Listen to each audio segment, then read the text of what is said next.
Buenas tardes a todos. ¿Cómo están? Esperamos que estén de lo mejor, que estén muy bien hoy, viernes 2 de octubre. Les damos la bienvenida a este webinar sobre los verdaderos problemas que debe enfrentar la propiedad horizontal.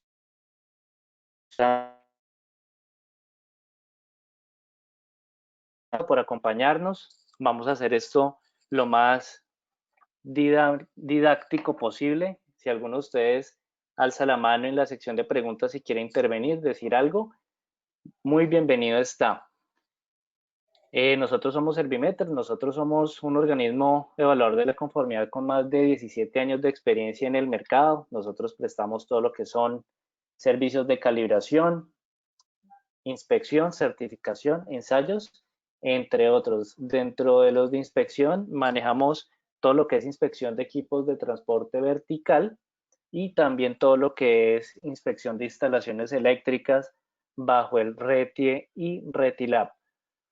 Bueno, no siendo más, espero que disfruten de esta sesión, que le saquen el máximo provecho. En este momento le doy la bienvenida a nuestro experto, Andrés. Muy buenas tardes, Andrés. Bienvenido. Hola, buenas tardes. Qué gusto estar con ustedes en este webinar y tener la oportunidad de compartir algunas cosas relacionadas con la convivencia.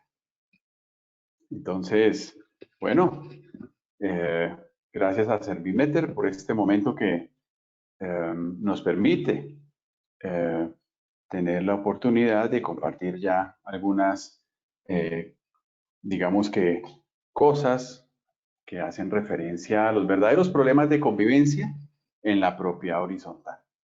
Y bueno, vamos a hablar un poquito de esto. ¿Y por qué lo llamamos así? Quiero referirme principalmente a las cosas que están pasando en este momento en la propiedad horizontal. En este momento en la propiedad horizontal están pasando muchas cosas y tienen que ver principalmente con los proyectos de ley, acuerdos de reformas, bueno, en este caso derogatoria de la ley 675, que ya ha sido bastante conocida y publicada, publicitada por muchas formas, pero tanto el proyecto de ley a nivel nacional como un proyecto de acuerdo distrital que están en este momento cursando en sus diferentes instancias, Consejo Distrital de Bogotá y también, en este caso, la Cámara de Representantes. Ahora, genera una situación incómoda, sobre todo incómoda para muchos administradores de propiedad horizontal. Y la incomodidad está generada en cuanto a lo que se está diciendo de los administradores. Es como si se le estuviera echando todo el agua sucia a los administradores y que todos los problemas de convivencia que se están presentando es por causa de los administradores de propiedad horizontal. Pero vamos a hablar un poquito sobre eso. Entonces, quisiera ya eh, compartir algunas cosas referentes a ello. Y primero quiero hablar del proyecto de ley. Porque cuando hablamos del proyecto de ley, tenemos que estar hablando entonces de la exposición de motivos del proyecto de ley. Es algo que de pronto no se compartió, siempre se habló del proyecto y se mandó un borrador y muchos tuvimos la oportunidad de revisarlo, pero muy pocos tuvimos la posibilidad de mirar la exposición de motivos. Y dentro de cada uno de los puntos de la exposición de motivos me voy a permitir leer una que hace referencia a los administradores. Y dice: creación de un sistema de registro y sanciones con relación a los administradores de propiedad horizontal. El presente decreto de ley busca establecer un sistema de registro de administradores de propiedad horizontal que, además de garantizar la publicidad en el ejercicio de la actividad, establezca criterios para garantizar la idoneidad en la prestación del servicio. La ley 675 del 2001 exhortó al gobierno nacional a establecer los criterios de idoneidad del administrador de la propiedad horizontal. Sin embargo, hasta el momento no se ha expedido esta normatividad. De esa manera, en este proyecto, el legislador establecerá directamente los requisitos de idoneidad como desarrollo del artículo 26 de la Constitución Política, que faculta al legislador a exigir títulos de idoneidad para lograr la mitigación del riesgo social que puede originar la libertad del oficio. Adicionalmente, con el ánimo de fortalecer el empleo, se establece que la plataforma podrá publicarse oportunidades laborales a nivel nacional, donde podrán postularse los interesados al cargo de administrador, creando conectividad de méritos y demanda. Paralelo a esto, con el reconocimiento de competencias y responsabilidades del administrador de propiedad horizontal, se establece el régimen sancionatorio administrativo guiado por principios del debido proceso con el fin de dar resolución a las reclamaciones que se presentan en contra del administrador, sin perjuicio de las competencias de la jurisdicción ordinaria y de lo de contencioso administrativo. Entonces aquí está haciendo un resumen primero de que se constituye ese registro único nacional, en principio con el ánimo de regular la actividad del administrador. Pero más adelante contiene otros asuntos y los vamos a mirar. Dentro de ello también se habla del riesgo social de la actividad del administrador de propiedad horizontal. Dice, la potencialidad del riesgo del ejercicio de la actividad del administrador es determinable cuantitativa y cualitativamente, con el patrón del aumento correlativo, en la medida en que las personas van adquiriendo progresivamente el acceso a este modelo de vivienda. El primer factor en esto es el cuantitativo, está dado por una línea de tiempo de 20 años hasta el 2021, un alto número de quejas registradas al 2020, anuado a la onerosidad de múltiples fallos judiciales en contra de la copropiedad, a causa de la impericia del administrador que termina afectando el patrimonio de la copropiedad al ser condenada a reparación de daños y perjuicios. Entonces, es grave lo que realmente se sustenta dentro del proyecto de ley y está diciendo que el administrador, por sus características, por sus responsabilidades, ha afectado por muchos años a las propiedades horizontales, por su impericia, es decir, su incapacidad de tener experticia en el desarrollo de su actividad, que afecta a los patrimonios, que termina generando sobrecostos a las copropiedades. Ahora, esto no es que sea mentira. Lo que pasa es que cuando se mira desde un enfoque totalmente generalizado, daría a conocer como si todos los administradores estuvieran generando problemas. Consideramos que gran parte de los problemas no son del total ni de la mayoría de los administradores. Sí, efectivamente, ciertos administradores, pero es que esto viene de esta manera. Aquellos administradores que hacen la tarea, aquellos administradores que se esfuerzan, los que se capacitan, los que se forman, cobran ciertos honorarios. Ahora, a la comunidad no le interesa pagar ciertos honorarios, quiere unos honorarios más bajos, entonces contratan a cualquier persona para que les administre. Y después están sufriendo porque es que nos robaron, nos engañaron, nos estafaron. Claro, son personas con impericia en la labor, personas que no tienen el conocimiento ni la experiencia para hacerlo. Por tal motivo, pues van a tener siempre esa dificultad. Entonces yo pienso que esto es un asunto de doble vía. Aquí no solamente podemos echar el agua sucia al administrador, porque es que administrador puede ser cualquiera, claro. El registro genera un filtro y eso es importante mirar. Ok, perfecto. Sigue la exposición de motivos y dice, el segundo factor, de carácter cualitativo, señala que los bienes jurídicos a tutelar hacen parte de los fines esenciales del edificio y derechos objetivos, tanto de carácter fundamental como económico, social y cultural, en tensión, como lo son el derecho a la intimidad, a la propiedad, al gozo del ambiente sano, al ánimo vital, a la dignidad humana, a la convivencia pacífica y a la seguridad social para el caso de los trabajadores vinculados a la propiedad horizontal.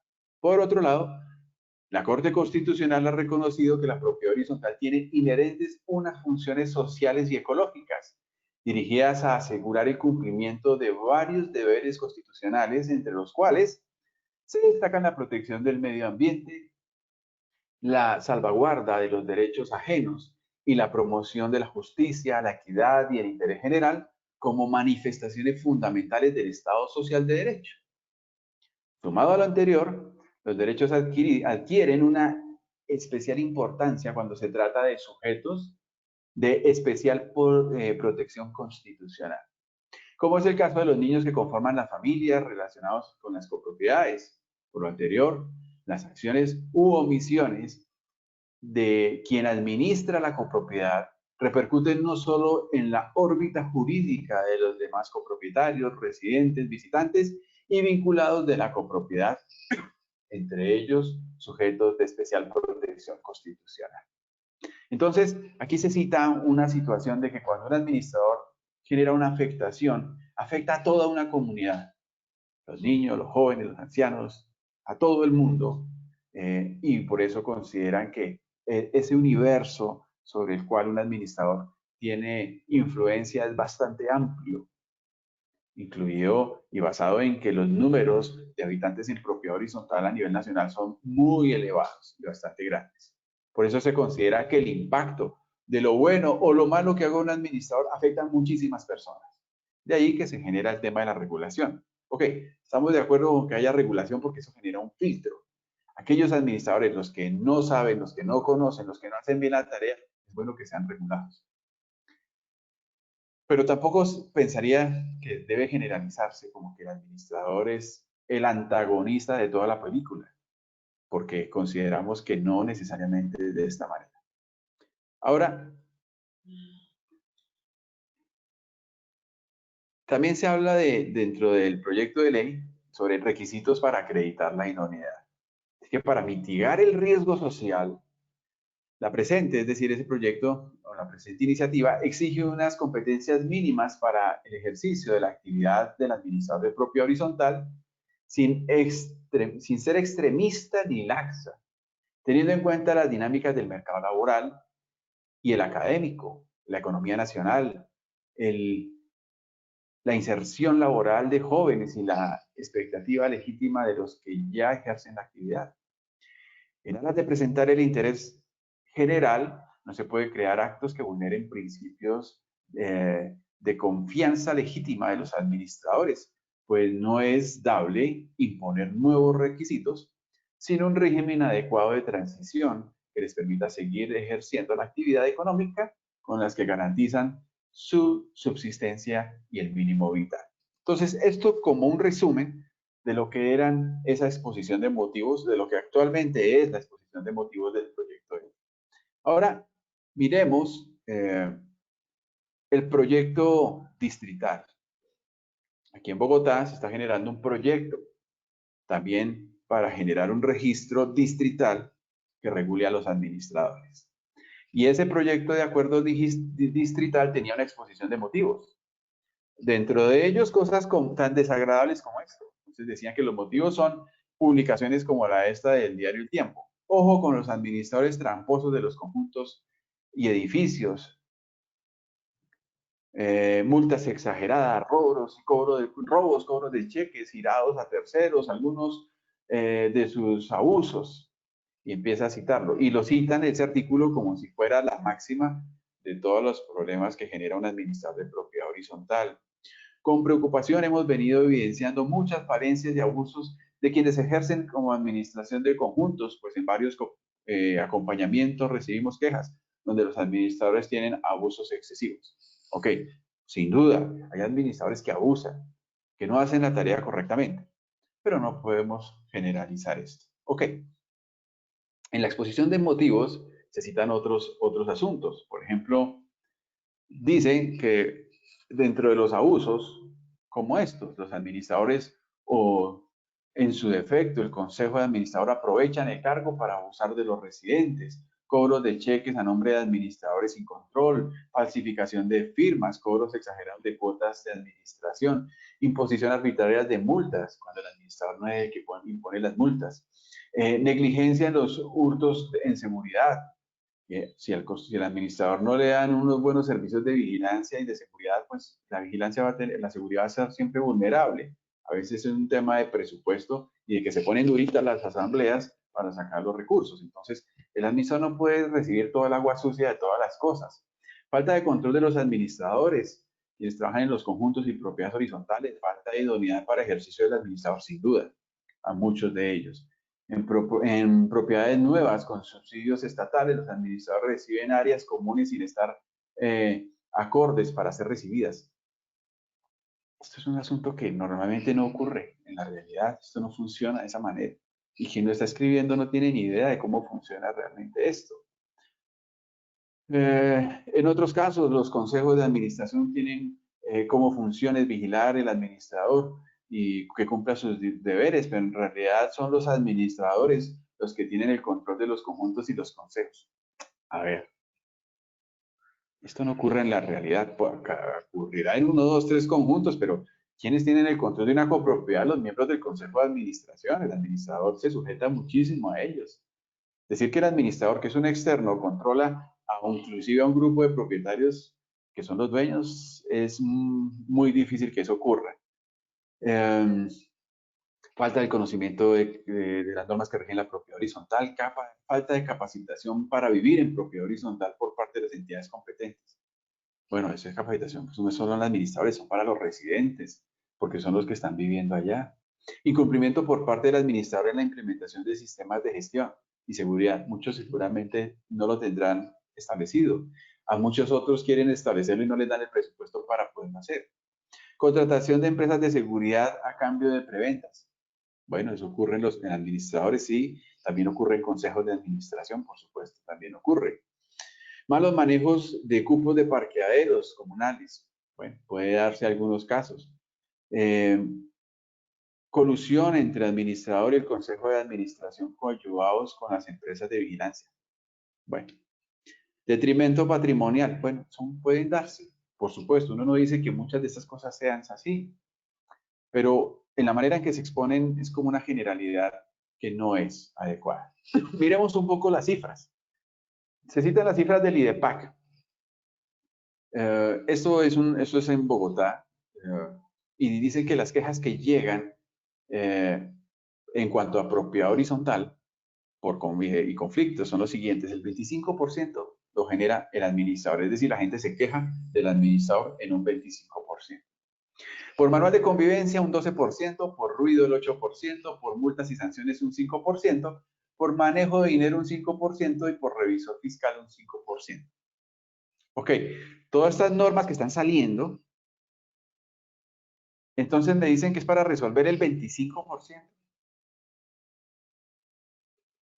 ¿Y el 75% restante qué? Entonces, qué bueno que saliera una norma que resolviera el 100%. O que mitigara ese 100% y lo redujera. Pero es que los administradores representan un 25% del problema, pero el resto de las cosas representan el 75% de las cosas. Y eso no tiene pies ni cabeza cuando uno dice que intenta solamente regular algunos aspectos. Bien. El Ministerio de Vivienda, ¿qué dice? De acuerdo con los datos de la Oficina de Asesoría Jurídica, el Ministerio de Vivienda, Ciudad y Territorio, se han presentado cerca de 2.000 consultas relacionadas con el régimen de propiedad horizontal, mayoritariamente referentes al administrador, 322 consultas. Entonces, de 2.000, 322 tienen que ver con el administrador. A su vez, los asuntos comunitarios pueden encontrarse disgregados en diferentes motivos de consulta, a saber, convivencia 43%, zonas comunes 55 consultas, perdón, 43 consultas, 55 consultas y manual de convivencia 12 consultas.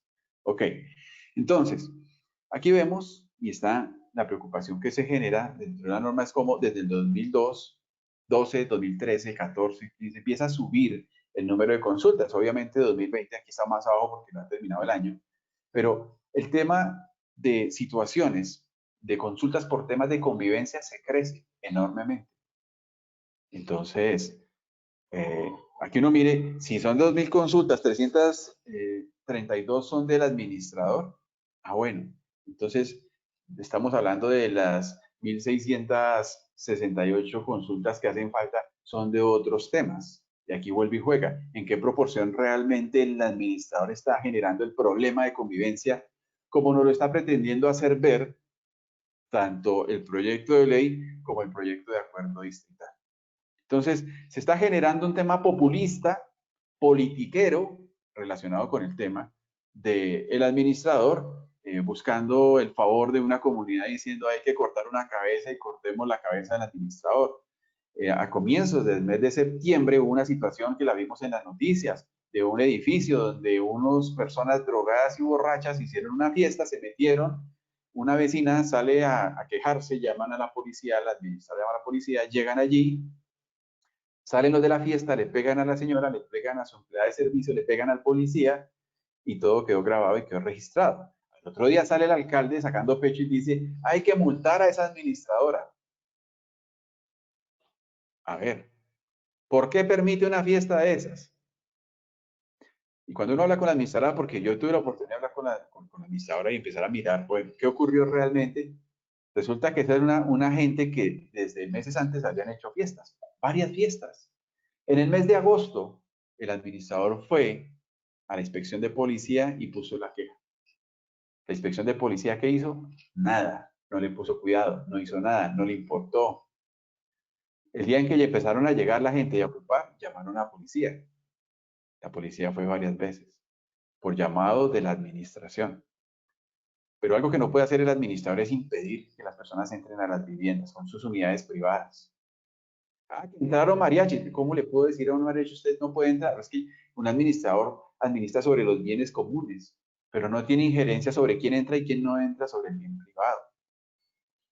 Ahora, si esas personas cogen y golpean a una vecina, ¿cómo puede hacer el administrador? Es una mujer, una administradora. ¿Será que vaya y pone el pecho y va y le pega a todos para que no dejen? ¿O qué puede hacer? Entonces hay muchas limitantes con relación a esto que realmente tienen que ser consideradas. ¿Dónde están las responsabilidades de los demás? ¿Acaso el administrador es el malo 100% de la película? ¿No tenemos acaso consejos de administración que hacen una cantidad de sandeces y de cosas? Finalmente, los administradores son los que más están preparados. Los consejos de administración son los que menos se han capacitado. Y cada mes, cada año llegan personas nuevas. Llega el médico, el odontólogo, llega la ama de casa, llega el pensionado del ejército, llega el pensionado de la policía, llegan todos allí sin conocimiento de propiedad horizontal, todos creyendo que saben de propiedad horizontal y cometen una cantidad de arbitrariedades. Allí sí que hay que regular muchas cosas también. No digo que no haya que regular al administrador, por supuesto, pero es que hay que regular más cosas. Hay que regular, por ejemplo, el Consejo de Administración. Hay revisores fiscales que generan unos conflictos terribles. Hay gente que nombran al comité de convivencia para generar convivencia y lo que hacen es acabar con la convivencia. ¿Y qué me dice de las asambleas? ¿Acaso los mayores conflictos que se generan en la propiedad horizontal no surgen en una asamblea? Hay que ser ciego y sordo para entender que cuando uno va a una asamblea, los conflictos son terribles, son fatales, hasta agresiones físicas. He estado en asambleas donde se han tirado las sillas, donde han destruido la logística que tenían para esa asamblea, amenazas. He estado en asambleas donde he tenido que hacer las inspecciones de policía. He estado en asambleas donde ha tenido que estar el administrador en compañía de 2 policías, del personero local. ¿Para qué? Para proteger su vida. ¿Por qué? Porque es una comunidad agresiva. Se constituyó una vivienda de interés prioritario y llegó el nuevo administrador y dice, para poder administrar esto vamos a cobrar una cuota de administración y teniendo en cuenta de que ustedes son una población vulnerable, vamos a generar una cuota de administración de 12.000 pesos. Casi lo matan. Casi lo matan. ¿Por qué? Porque estaba cobrando plata. Entonces, ahí es donde están los problemas. Una comunidad. Y entonces hay que entender entonces varias cosas con esto. La ley 222 del 95 establece quiénes son administradores. Dice, son administradores el representante legal, el liquidador, el factor, los miembros de las juntas o consejos directivos y quienes de acuerdo con los estatutos ejerzan o detecten estas funciones. Siempre se está viendo al administrador como la única persona que administra la propiedad horizontal. Pero no hay que olvidar que es que hay más administradores en una copropiedad. Y si tomáramos la ley 222 del 95 como referencia, los administradores no solo es el representante legal, el factor. ¿Quién es el factor aquí? Ah, pues el administrador delegado es un factor. Los miembros de las juntas o consejos directivos. ¿No está citando que son? Ahora, las leyes de propiedad horizontal también se derivan de las normas comerciales. Entonces, perfectamente uno puede entender que un consejo de administración también es administrador. Y va uno en la práctica y así ocurre, porque coadministran, porque manejan los recursos, toman decisiones, manejan dineros, una cantidad de cosas. Claro que la ley le da facultades al administrador, pero es que cuando la ley 675 del 2001 le dice que el Consejo de Administración podrá tomar las determinaciones necesarias en orden a que la persona jurídica cumpla sus fines, eso le da una cantidad de posibilidad de toma de decisiones. ¿Y cuáles son los fines? Artículo 32, administrar correcta y eficazmente los bienes y los servicios comunes, atender los asuntos de interés común de la comunidad y cumplir y hacer cumplir la ley y el reglamento de propiedad horizontal. Tras de todo eso hay una cantidad de decisiones que toma el Consejo de Administración, autorizadas por la ley, y esas son decisiones de tipo administrativo y se llama Consejo de Administración. Es un órgano de administración. Ahora, sumado a esto, cuando uno mira las funciones del administrador, el artículo 51 denota algo, dice la administración inmediata del edificio conjunto estará a cargo de un administrador. Es decir, por ley, no toda la administración de una copropiedad está a cargo del administrador. Dice que la administración inmediata. Ahora, cuando uno coge todos esos artículos y los junta, súmelos con esta sentencia de la Corte Constitucional, la 738 del 2002. ¿Qué dice la Corte? Aquí la Corte está generando algo que es bien interesante. Además, debe tenerse en cuenta que la Junta Administradora es elegida por la Asamblea General y que sus funciones son señaladas por ellas mismas, como lo dispone justamente la norma acusada. En tal virtud, no existe la amenaza real de que el derecho de propiedad de los titulares de inmuebles privados tienen sobre las zonas comunes por el hecho de que moradores no propietarios participen en la gestión administrativa secundaria. Entonces podríamos tomar toda esta información y decir que en el artículo 51, cuando dice que la administración inmediata corresponde al administrador, es una administración primaria. Y el Consejo de Administración, una administración secundaria. Pero esa administración secundaria, combinada con la primaria, es toda la administración de la copropiedad. La Asamblea toma decisiones también de tipo administrativo, aunque es un órgano de dirección. Entonces, es importantísimo que los legisladores, los consejos municipales, distritales, los que están trabajando ahorita en esos proyectos, tengan claro que cuando estamos hablando de deficiencias de tipo administrativo, no solamente podemos pensar en un personaje que es el representante legal, sino que es que aquí administran más. Y los caos los generan no solamente uno, los generan muchos. Y les voy a poner un ejemplo sencillo. Consejo de administración que llega, consejo de administración que quiere cambiar al administrador. ¿Por qué? Ah, porque lo nombró el consejo anterior. Y no les importa si es bueno o malo. Hay que cambiarlo, hay que sacarlo. Y entonces miran cómo lo pueden sacar. Y lo sacan. Y al buscar el nuevo, los requisitos del administrador. Que sea idóneo, que sea experto, que tenga 5 años de experiencia, que tenga experiencia certificada y comprobada de que conoce en diplomados, en cursos, que pertenezca a un colegio, que tenga una cantidad de cosas, requisitos absurdos muchas veces. Y lo consiguen. Además de que le pagan una miseria, empieza a trabajar el administrador. Y lo buscaron bien experto.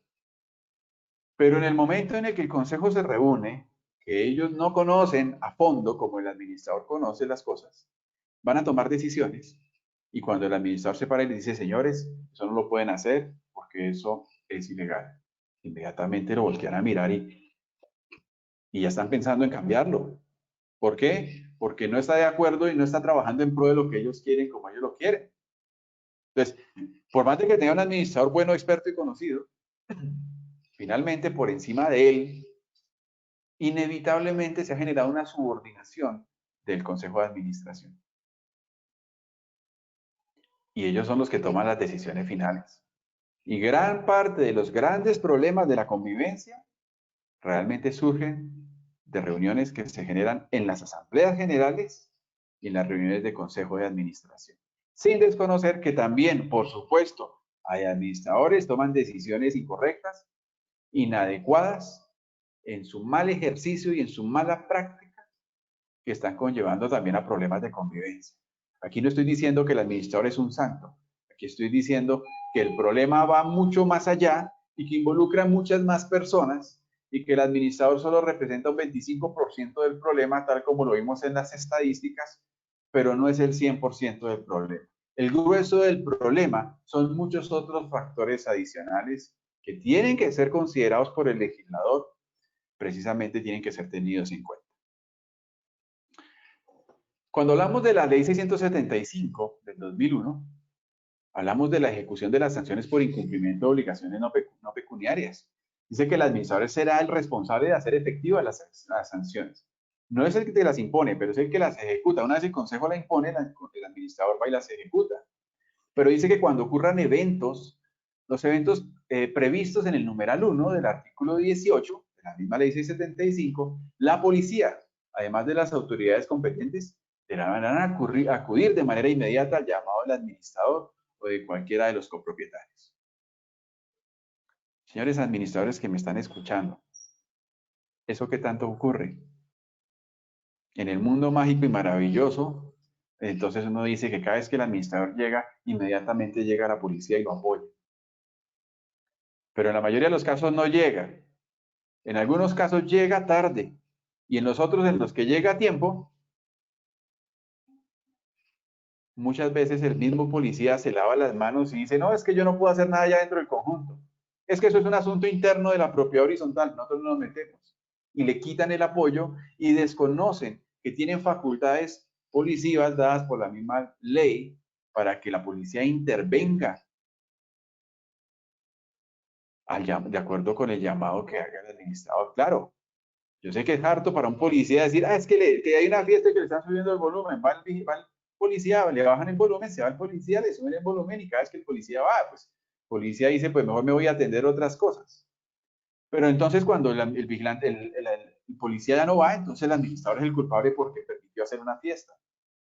Entonces tiene que haber una concordancia, un equipo de trabajo y es un llamado por las autoridades distritales, municipales y nacionales, de que haya un trabajo mancomunado entre administradores y la policía, que haya un equipo, que el administrador se sienta respaldado con la policía y la policía respaldado con el administrador. Pero eso de esa manera no funciona. Entonces hay que tener en cuenta. Y les estaba tocando el tema de Barranquilla por eso, porque el administrador va a la inspección de policía, la inspección de policía no hace nada y cuando se desata un problema que se va, inclusive sale en los noticieros, entonces ahí sí el inspector de policía va y llega el día lunes a primera hora a ver a quién hay que multar. ¿Ya para qué? Ya le pegaron a la señora, ya le pegaron a la empleada de servicio, ya le pegaron al policía. ¿Por qué no se actúa de manera más competente e inmediata? Eso no está bien. Entonces, este es un problema bien fuerte y bien complejo. Entonces, generalizar no es una buena alternativa. Decir que todos los problemas de convivencia se dan porque son los administradores la peor cosa que hay que regularlos, eso no está bien. Sería como decir que todos los congresistas de este país son rateros, que todos se roban la plata, que todos se están robando al Estado. Y no, tal vez sean algunos, pero uno no puede andar generalizando las cosas. Entonces, yo sí les pediría el favor a los congresistas que están trabajando en esto, que vean el problema de una manera mucho más global y no simplemente manejándolo en un sentido populista para buscar la cabeza de alguien para decir que resolvieron el problema cuando todos sabemos que aun cuando se genere la nueva ley, no va a resolver el problema. Resolverá un porcentaje mínimo del problema, pero la mayor parte del problema no está ahí atendida ni está resuelta. Bien, entonces esa es una situación. El artículo 18, ¿qué dice? Pues dice, hemos leído ahorita que cuando se incumplía el artículo 18, el administrador podía acudir a la policía. El artículo 18 que menciona dice obligaciones de los propietarios respecto del bien privado. Y unas cosas dice usarlos de acuerdo con su naturaleza y destinación, en la forma prevista en el reglamento de propiedad horizontal, absteniéndose de ejecutar acto alguno que comprometa la seguridad o solidez del edificio conjunto, procura producir ruidos, molestias y actos que perturben la tranquilidad de los demás propietarios ocupantes que afecten la salud pública. Entonces, esas son las cosas en las cuales el administrador puede acudir y buscar el apoyo policial. Entonces, bueno, yo quiero hablarles ahora no solo de esto. Ya hablamos de la problemática, ya hablamos de dificultades, de lo que realmente es un problema en la propiedad horizontal. Ahora, hablemos de soluciones. Por, lo- por los muchos años de trabajo con la propiedad horizontal, y en este momento puedo decirles que ya estoy sumando alrededor de 25 años casi trabajando con propiedad horizontal. Yo he llegado a conclusiones y el tema de la convivencia es un problema que va mucho más allá, que no es tan fácil de resolver. Algunos dicen que es imposible resolver, pero yo puedo decirles que podemos mitigarlo en una proporción, en un porcentaje bastante elevado. Y es aprendiendo de cosas buenas que se han hecho en lo anterior. Y hay un modelo que yo quiero citar, no porque tenga afinidades políticas ni nada de eso, porque yo soy apolítico totalmente, pero sí vi algo interesante. Yo soy bogotano, y en Bogotá pasó algo muy interesante hace algunos años con el alcalde Antanas Mocus, y generó algo que se llamó cultura ciudadana. Y ese tema de cultura ciudadana abre un panorama de muchas cosas que se pueden hacer. Si hay algo que ocurría antes de esa alcaldía era que Bogotá no tenía sentido de pertenencia. Todos se creían bogotanos, pero nadie era Bogotá. Nadie la cuidaba, nadie la protegía, nadie cumplía las normas, nadie cumplía las leyes, nada. Entonces era Bogotá una ciudad muy sucia, con basuras por todo lado, desorganizada a nivel urbano, la parte vial, un desastre y un caos. La gente pasaba por donde quería, los carros paraban en cualquier sitio, los buses en cualquier sitio paraban, recogían, dejaban. La guerra del centavo, que era una cosa espantosa y terrorífica, con los buses compitiendo unos con otros. Las personas no respetaban los semáforos, muchos muertos, había alta accidentalidad, muchos problemas de seguridad y de muertes por consumo de drogas, alcohol, etcétera. Entonces él empezó a generar una cantidad de organización. Empezamos a ver culturas como el pico y placa. Empezamos a mirar que la ley zanahoria, la parte del baile, la rumba hasta cierta hora. Empezamos a mirar muchos comportamientos adecuados, el uso de las cebras. Ustedes recordarán que hubo un tiempo en el que mostraron unas estrellas amarillas en el piso y uno decía, uy, no, yo mejor me voy, paso por el puente, no sea que me coja un carro también y yo sea una estrella más ahí en ese piso. Y también las tarjetas rojas y verdes, cuando alguien no pasaba por la cegra, alguien salía otro ciudadano y sacaba una tarjetita y le ponía tarjeta roja y uno, ¿esto qué? Y se molestaba porque le ponían tarjeta roja. Pero la próxima vez, mejor se cuidaba, no sea que alguien le sacara tarjeta roja. Y no pasaba nada. Las personas empezaron a decir que a entender que no había que botar la basura en cualquier parte, que había que tener más bien la basurita en el bolsillo en una caneca cuando tuviera la posibilidad la deja. Y empezó a haber un cambio de comportamiento y una posibilidad de querer y amar más la ciudad. Ahora uno dice, si eso se logró en una ciudad como Bogotá, que es tan grande, es la más grande. Y de acuerdo, uno pasaba por la calle y encontraba un poco de gente haciendo cosas rarísimas. Ahí está el mismo alcalde ya tirado en el piso haciendo papel de cebra para que la gente pasara por ahí, para que los carros no las invadieran y no las pisaran. Y entonces uno empezaba, veía por todo lado payasos y gente en zancos haciendo cosas, generando cultura. Y empezaron a hacer todo un proceso de generar concientización, concientización. Y fue un tiempo bastante interesante. ¿Tardó tiempo? Sí, toma tiempo ese tipo de procesos. Pero el resultado neto al final perdura en el tiempo. Infortunadamente, para lamento de una ciudad como esta, esto ya no se maneja en la misma proporción que se manejó la cultura ciudadana. Y muchas cosas se van perdiendo y se van olvidando. Pero eso que se hizo, la manera que se hizo, perduró en el tiempo, en una muy buena cantidad de tiempo. Les quiero hablarles un poco sobre esa cultura ciudadana, porque de esa manera, así como funciona en una ciudad, puede suceder en menor escala en una copropiedad. Entonces, voy a hablar y tomando ese modelo maravilloso que este personaje hizo, Antanas Mocus, Mocus, entonces podemos mirar cómo lo podemos manejar también acá. Bueno, Miremos la definición de lo que es esa cultura ciudadana.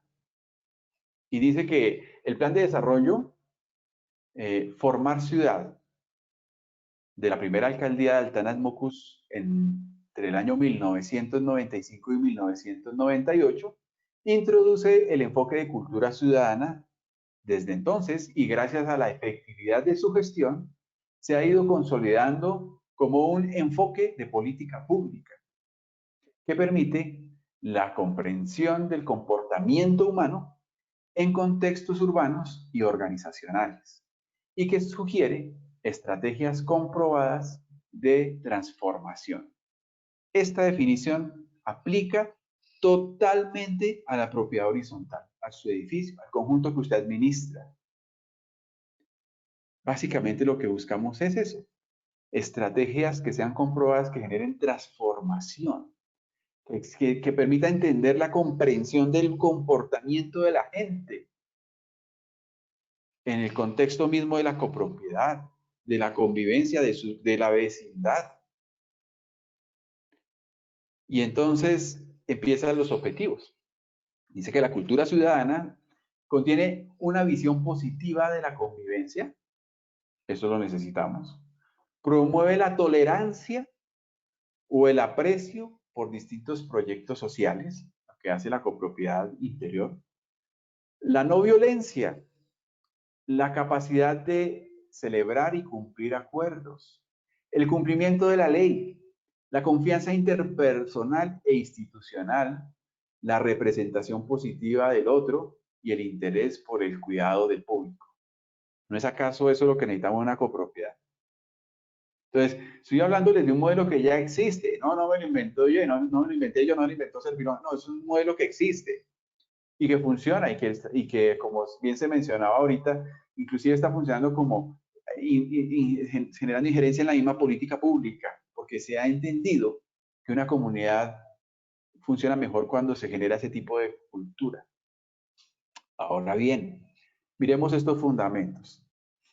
En lugar de concentrarse en el incremento de control y el castigo, que eso es algo que pasa en las copropiedades. Cuando llegan y dicen, doctor Bermúdez, necesito que me reforme el reglamento. No, ok, listo, yo se lo reformo. ¿Qué necesita? Póngale multa, multa, multa, multa a todo el mundo y dele pago y dele garrote. Desde el 2001 estoy reformando reglamentos de propiedad horizontal.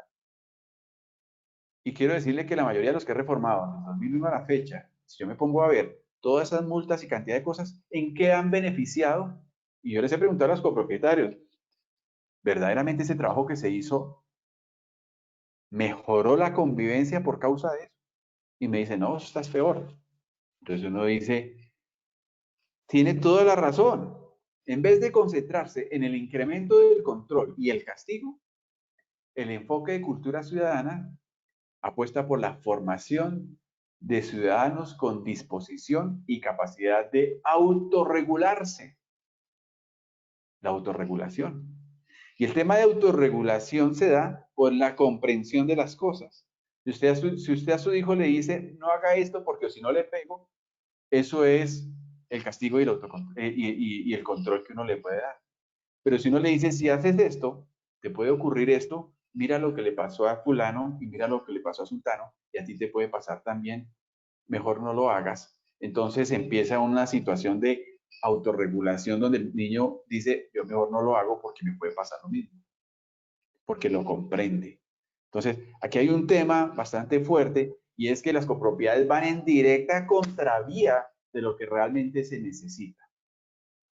Entonces, la capacidad de autorregularse, así como la disposición y capacidad de regular a otras personas y ser regulados por otras personas de forma pacífica.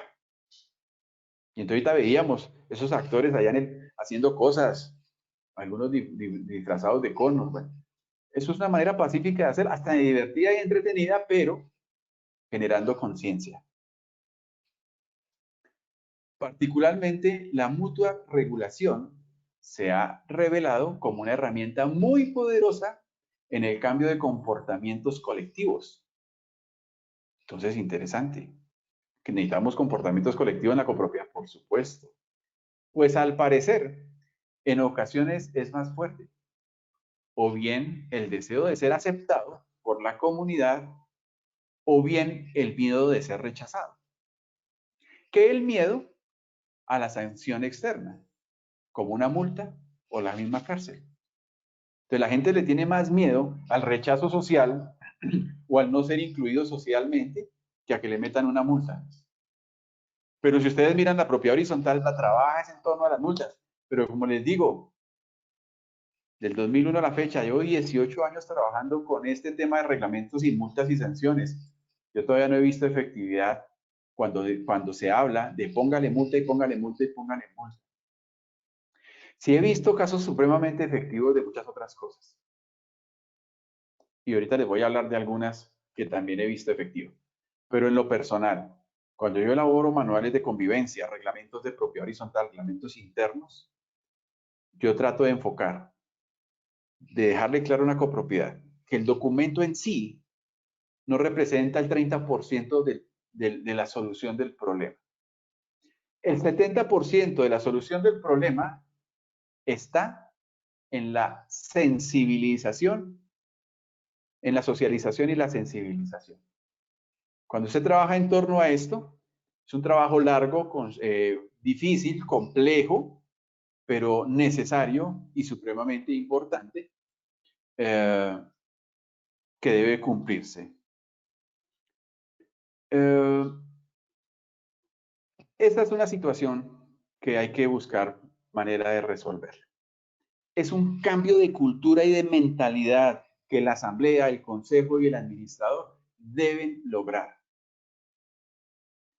Y para ello, quiero decirles algunas cosas. Bueno, antes de eso, la encuesta en el modelo de cultura ciudadana. La encuesta de cultura ciudadana es un instrumento de medición que permite valorar el grado de cercanía de la ciudadanía con la cultura ciudadana. Se plantea como deseable.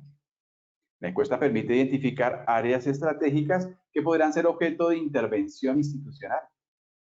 La apuesta metodológica es que tal número de variables es suficiente para una adecuada evaluación de un estado de la cultura ciudadana en un entorno urbano y en consecuencia es fuente valiosa de recomendaciones para la acción.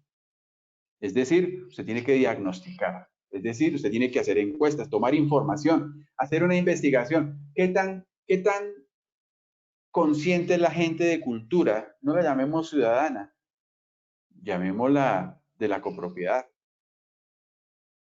de la vecindad, de la convivencia. Y empecemos a mirar qué tan compenetrada la gente está con eso. Esta es una copropiedad donde la gente es muy dada, muy social, como dice el artículo 2 de la ley 675, la convivencia pacífica y la solidaridad social. O es gente apática, hay gente que rechaza el asunto. Hay todo tipo de copropiedades con todo tipo de personas. Y no es cuestión de estrato. Porque es un tema de cultura. Porque yo puedo estar en un estrato alto con una cultura pésima. Y que déjenme decirles que en los sitios donde he encontrado un mayor número de conflictos en las copropiedades es justamente en los estratos más altos. Y no necesariamente en las copropiedades donde hay mayor volumen de personas. Los casos más complejos y difíciles que he tenido que tratar en propiedad horizontal fue un edificio de 8 apartamentos. Entonces esto es una situación muy relativa, muy variable entre unos, otros y otros. Por lo tanto, es importante investigar primero cuáles son las condiciones reales, exactamente cuál es la actitud que la gente tiene frente a la convivencia y empezar a identificar cuáles son las necesidades. Porque una vez usted identifica las necesidades, usted tiene que empezar a trabajar en soluciones a esas necesidades. Pero es que en propiedad horizontal no se trabaja así. Entonces usted habla de un manual de convivencia y coge el del vecino y lo copia y lo pega y trabaja con eso. Pero ¿quién le dijo que las necesidades que tiene el conjunto de al lado son las mismas suyas? Partiendo del mismo hecho que el mismo conjunto de al lado también copió de otro conjunto. Entonces aquí tenemos que empezar a hacer un trabajo serio, responsable, de identificar cuáles son las verdaderas necesidades de una comunidad, identificarlas, claro, y generar planes de acción para resolverlas. Entonces, este trabajo de investigación es supremamente esencial. Bien. Una de las cosas que yo he podido trabajar con mayor éxito es el trabajo uno a uno. Hay que trabajar la socialización en grupos de trabajo por edades. Y esto lo tomé de un modelo que yo aprendí cuando tenía 12 años en una copropiedad que viví. Cuando llegamos, un conjunto nuevo, residencial, muy bonito. Y ese modelo me lo enseñó mi mamá. Ella era la presidenta del consejo de administración. Y ella lo primero que hizo fue hacer actividades segmentadas y sectorizadas. Es decir, los niños, actividades para los niños, aparte. Nos enseñaron, y después adolescentes, otro grupo adultos, otro, tercera edad, y cada uno con actividades sociales. Primero de conocerse con su vecino. Dos, de empezar a socializar cosas y normas de comportamiento, sentido de pertenencia, respeto por el vecino, respeto por las demás personas. Y eran muchas actividades, y uno se las divertía y se las disfrutaba. ¿Por qué? Porque yo era una persona, un niño que estaba entrando a la adolescencia y estaba con otro poco de jovencitos de niños de la misma edad, jugando, aprendiendo cosas. Y en ese juego nos enseñaron muchas a comprender cómo era que se vivía en una copropiedad. Ese modelo de cultura ciudadana, eso lo hizo mi mamá antes de Mocus, sin decir que se llamaba así, pero puedo decirles que funcionó bastante bien. Y que hoy en día he podido aplicarlo en muchas copropiedades como un modelo de trabajo que no se hace en un mes, ni en 30 días, ni en 6 meses. Es un trabajo constante, arduo, que se basa en una investigación, en un plan de trabajo y en un proceso de ejecución. Pero lo más importante de todo esto es que es un proceso que perdura en el tiempo. ¿Qué es lo que necesitamos? Usted hace un reglamento, la gente medio lo lee y ya. O a ustedes les pasa que hacen el reglamento o el manual de convivencia y lo pasan a los apartamentos, la gente lo recibe al vigilante, firma, se sientan, apagan el televisor y todos se ponen a leer el manual de convivencia. Eso no pasa. Nadie lo lee, a nadie le importa. Excepto que haya un proceso de socialización y sensibilización. Que la gente le duela, le sienta que realmente vale la pena. Entonces, bueno, mis queridos, esto es lo que quería como un abrebocas simplemente a los temas de convivencia, de la situación actual real, de lo que estamos viviendo con nuestros proyectos y lo que actualmente hacen las propiedades horizontales por resolver los problemas de convivencia. Aquí no es un tema de garrote. Cuando generamos más garrote es cuando menos se logra cumplir. Pero aquí es un tema estratégico. Usemos la cabeza, no lo que hacen los demás, sino la diferencia es lo que hacer cosas diferentes es lo que genera la verdadera diferencia. Esto es todo lo que quería compartirles por hoy. Se me acabó mi tiempo. Muchas gracias. Tal vez hay algunas preguntas. Alejandro, no sé si quiera compartir si hay alguna inquietud. Sí, Andrés, nos llegan acá algunas preguntas. Dice, soy administrador de un edificio de 8 apartamentos y veo que la ley se hace con la mira puesta en grandes proyectos, pero no reglamenta aspectos relacionados con los apartamentos de pocos habitantes. Respecto a juntas administradoras, comités de convivencia, revisoría fiscal, etcétera. Claro, por supuesto, es una situación que es real. Eso es totalmente cierto. Quienes hicieron la ley 675 empezaron a hablar en los conjuntos grandes, pero no pensaron en los edificios pequeños. Y precisamente ese proyecto de ley que yo les estaba mencionando que se está trabajando, infortunadamente fue un documento que se empezó a trabajar sin el apoyo de los gremios, de las entidades que trabajamos en esto. Pero una vez que generó el borrador, nos lo pasaron. Estamos trabajando en eso. Estamos asegurándonos de que dentro del proyecto quede ese tipo de cosas. No sabemos qué tanto, poco, mucho nos permitan incluir al proyecto de ley, porque finalmente serán los honorables representantes los que tomarán las decisiones. Pero en todo lo que nos han consultado, todo lo que les hemos entregado, hemos tratado artículo a artículo del proyecto de ley, analizado y desmenuzado. Precisamente uno de los temas que fueron falencia, la ley 675 fue uno de esos y esperamos que en esta reforma sean incluidas nuestras solicitudes. Preguntan también, ¿para cuándo tiene previsto que los constructores y promotores de venta en su publicidad le digan al consumidor de propiedad horizontal que compra bajo el régimen de propiedad horizontal, la Ley 675/2001, que sepa que está comprando, que sepa que de esta manera está comprando, que sepa que va a estar en un edificio o en un conjunto que tiene reglas y normas? Quiero decirle que eso es algo que ocurrió. La ley 182 del 48, que fue el primer régimen de propiedad horizontal, empezaron en los años 50 las primeras construcciones, grandes edificios, con grandes falencias, porque la gente no sabía lo que era vivir en propiedad horizontal. Y entonces no tenía ningún problema en llevar al cerdo, al chivo, a las gallinas, en las copropiedades, extender la ropa en los cerramientos y todo eso. Pero un nuevo cambio generacional de constructores, Masuera, Pedro Gómez, etcétera, bueno, los de esa época, finales de los 70, comienzos de los 80, inclusive 90, fueron a generar grandes proyectos de urbanización. Y algo que se fijaron mucho en hacer era que en los procesos de venta socializaban. Es decir, una vez hacían una promesa de compraventa, empezaban a tener reuniones mensuales con los que les iban vendiendo y les iban enseñando y les iban socializando la manera en que iban a vivir.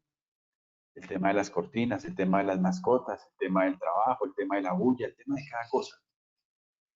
Y eso ayudó muchísimo porque en ese tiempo se generó orden. Ahí nacieron los manuales de convivencia, de hecho, porque la ley no lo cita, pero en la práctica se usa. Pero también con el tiempo se han distorsionado. Entonces se creyó que la gente ya vivía en propiedades como aprendieron, no necesitaban. Esa práctica buena de sus años anteriores se perdió. Antes le daban a uno el reglamento de propiedad horizontal y el manual de convivencia conjunto y había recibido usted una cantidad de talleres antes de pasarse y mudarse. Cuando nosotros capacitamos constructores, una de las cosas que nosotros rogamos e insistimos es que hagan eso, que no lo pierdan. Eso les sirve a ellos y les sirve a todos, se valorizan los proyectos. Ojalá fuera más tenido en cuenta. La ley como tal no lo hace ni lo exige, excepto algunos aspectos contemplados por normas de la Superintendencia de Industria y Comercio, pero no es algo que se genere. De hecho, los reglamentos de propiedad horizontal que hacen los constructores son extremadamente básicos y casi siempre toca entrar a reformarlos. ¿Alguna otra inquietud? Nos están preguntando, buenas noches, excelente charla, por favor, ¿qué posibilidad hay de conseguir la grabación de la charla? Sí, nosotros la estaremos colgando en nuestro canal de YouTube donde la pueden ver, entonces no hay ningún inconveniente. Nos están acá preguntando lo mismo. Preguntan, ¿cómo impongo un manual de convivencia en donde llevan más de 10 años sin conocer dicha necesidad? Ahí está el problema, imponerlo. Los manuales de convivencia no se imponen. Esto es un trabajo que hay que hacerlo. Primero, ya les decía, un trabajo de investigación de identificar necesidades. Para eso usted tiene que tener ojos y oídos. Entonces usted tiene que encuestar a la gente y preguntarle qué es para usted que es un problema de convivencia en este conjunto, qué es lo que hay que mejorar. Y la gente va a empezar a describir un poco de cosas. Siéntese a hablar con el vigilante. Ellos detectan y saben problemas. Inclusive tienen hasta las soluciones, pero como nadie les pregunta a la aseadora, al jardinero, al todero, pregúntele a los niños, pregúntele al jovencito, pregúntele al anciano, al que sacan a solear todas las tardes. Ellos ven muchas cosas. Entonces, cuando usted detecta todas las cosas, el proceso de socialización es supremamente importante. Entonces, detecta las cosas, primer paso. Dos, involucra a la comunidad en la creación de la norma. Una de las cosas que ha molestado a los administradores de propiedad horizontal es porque sacaron el borrador del proyecto de ley sin consultar con ellos. ¿Ven que es molesto? Que la gente no le diga, que no cuenten con uno. Entonces es igual. Cuando uno va a sacar normas, uno debe consultar qué necesita, qué se requiere, qué piensa que es un problema. Empieza a recoger y empezar a armar. Que la gente sienta que participó en la solución. Ah, eso que está ahí escrito yo lo dije. Fabuloso. Ojalá cada quien diga un pedazo. Entonces, cuando la gente se siente partícipe dentro de la solución, es mucho más fácil hacer que lo cumpla. Entonces, una vez detectada, después del estudio, detectar la situación. Dos, establecer los contenidos, es decir, las normas. Cuatro, una estrategia de implementación y socialización. Hablamos, sensibilización y socialización. Son dos partes importantes. Y ahí es donde hasta ahora está empezando el trabajo. Y vuelvo y le repito, olvídense que por entregar una copia del manual de convivencia a cada apartamento la gente lo cumple. No.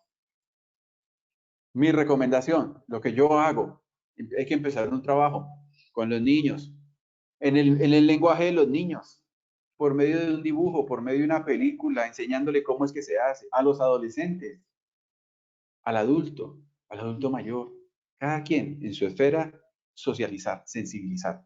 Y eso es un proceso que puede tardarle a usted un año, pero como le digo, perdurará en el tiempo. ¿Ok?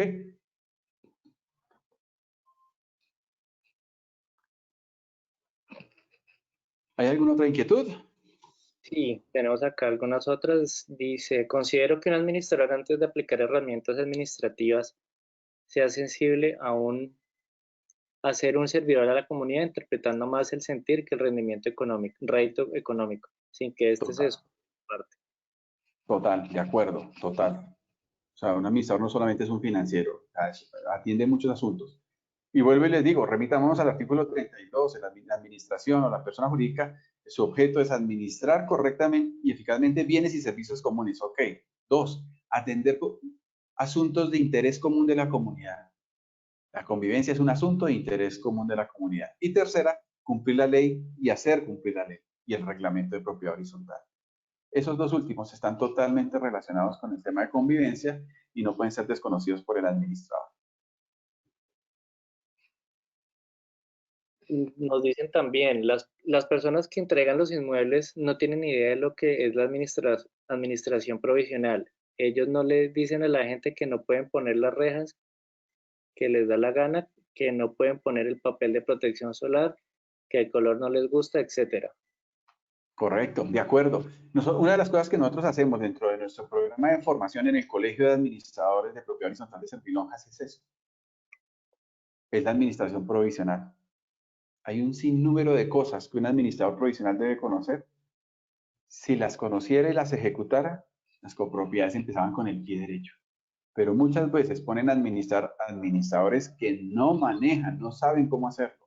Y los errores son bárbaros y empiezan los problemas desde el inicio.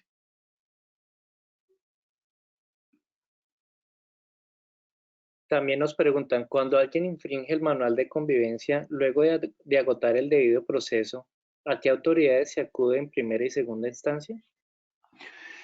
A ver, los manuales de convivencia, dejemos claro algo y es, no están establecidos en ninguna ley. Es un tema que nació de la costumbre y que en el proyecto de reforma de esta ley que se está tramitando se está incluyendo. Entonces podemos decir que empieza un proceso.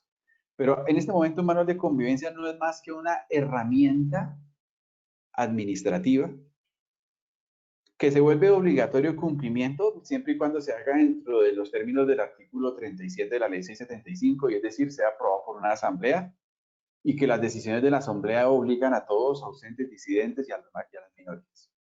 Entonces, pero de ahí generar un régimen sancionatorio para hacer obligatorio el cumplimiento del manual de convivencia, eso dependerá mucho de cómo está redactado el reglamento de propiedad horizontal. Entonces, eso es un proceso. Hay un trabajo que tiene que hacer toda copropia, es alinear documentos. Reglamento de propiedad horizontal con la ley. Reglamento de propiedad horizontal con reglamentos internos de usos, políticas, etcétera. Reglamento de propiedad horizontal con normas de convivencia, que muchas ya están establecidas en la misma ley 675, en el Código de Policía, etcétera, pero que de pronto de manera mucho más específica están en un manual, o que para que se socialice de una mejor manera se extraen del manual del reglamento de propiedad horizontal y se meten en un documento más sencillo y más amigable para que sea de más fácil entendimiento. Pero su obligatoriedad depende de que está allí. ¿Cómo hacer que se cumpla? A ver, si usted vuelve y juega, ¿no? Y vuelvo y les digo, en la medida en que usted aprenda a socializar y a sensibilizar, serán muy poquitos los que no lo cumplen. Pero eso es después de una ardua labor de trabajo. No por el hecho de que fue aprobado por asamblea se cumple. Eso no funciona así. Y ya lo vimos en el modelo de cultura ciudadana que les mostré, ¿no? Bueno, una última pregunta. Vamos con la última pregunta. ¿Para cuándo se le va a informar al consumidor de propiedad horizontal que no debe llegar al edificio conjunto haciendo lo que quiere porque existe un reglamento de propiedad horizontal, artículo 52, que habla de un presupuesto provisional y unas expensas mínimas ordinarias? La mayoría de ellos llegan al edificio sin la más mínima idea de esto. Ok, entonces, bueno, dejemos claro que el artículo 52 no habla del presupuesto provisional, habla del administrador provisional. Eso es un vacío de ley que se está tratando de resolver en este proyecto. Ok, pero vuelve y juega, ¿no? Es mi recomendación. Los constructores deberían hacer los procesos de socialización previos. Los administradores provisionales, en el momento de que van llegando los propietarios, deberían hacer esos procesos previos. Entonces, esa es la situación, es lo que debería ocurrir. Entonces, si se hace un proceso organizado, se va a resolver. Esperamos que los proyectos que se están sacando de alguna manera puedan mitigar estas situaciones de convivencia que tanto están afectando a toda la comunidad. Es decir, una gran porcentaje de colombianos. Bueno, mis queridos amigos, ha sido un placer y un gusto haber compartido esta tarde, este momento con ustedes. Les mando un abrazo especial de Servilonjas. En todo lo que podamos servir y ser de ayuda, con mucho gusto. Hay unos convenios estratégicos especiales con Servimeter y Servilonjas para nuestros miembros de nuestro colegio, donde hay unas tarifas especiales. Pero la invitación en esta noche por parte mía es invitarlos a que se puedan sumar al Colegio de Administradores de Propiedad Horizontal. Puedo decirles que es el programa de formación de administradores más completo que hay en el país, con una capacitación muy responsable y muy adecuada para los administradores. Un año de capacitación continua y se puede hacer de manera virtual y valdría la pena que tengan esa oportunidad. Pueden acudir a nuestra página web www.servilonjas.com, obtener más información allí en esto. Les mando un abrazo a todos. Alejandro, también muchas gracias por este momento y este espacio. Muchísimas gracias, Andrés, por la presentación. Creo que fue muy productiva y despejó muchas dudas de nuestros asistentes. Sí, como usted también lo decía, les recordamos a las personas que están conectadas en este momento que tenemos un convenio especial en Alianza Estratégica Servilonjas Servimeters. Entonces, si están interesados en adquirir afiliarse con ellos y participar en sus programas de capacitación, se pueden comunicar con nosotros y pues tenemos ahí unas tarifas bien especiales para ustedes. Le doy las gracias a Andrés por la presentación, fue muy fructífera. Los invito a que conozcan más de Servilonja, se conecten a sus redes sociales y también los busquen en su página web. Y también los invitamos a que nos sigan en nuestras redes sociales en Servimeters. Nos encuentran como Servimeters tanto en LinkedIn como en Facebook. Ahí ustedes van a encontrar varios contenido que muy seguramente es de su interés. Bueno, no siendo más, les agradecemos a todos y cada uno de ustedes por conectarse, por participar. Esperamos verlos en próximas capacitaciones. Hasta luego y muchísimas gracias.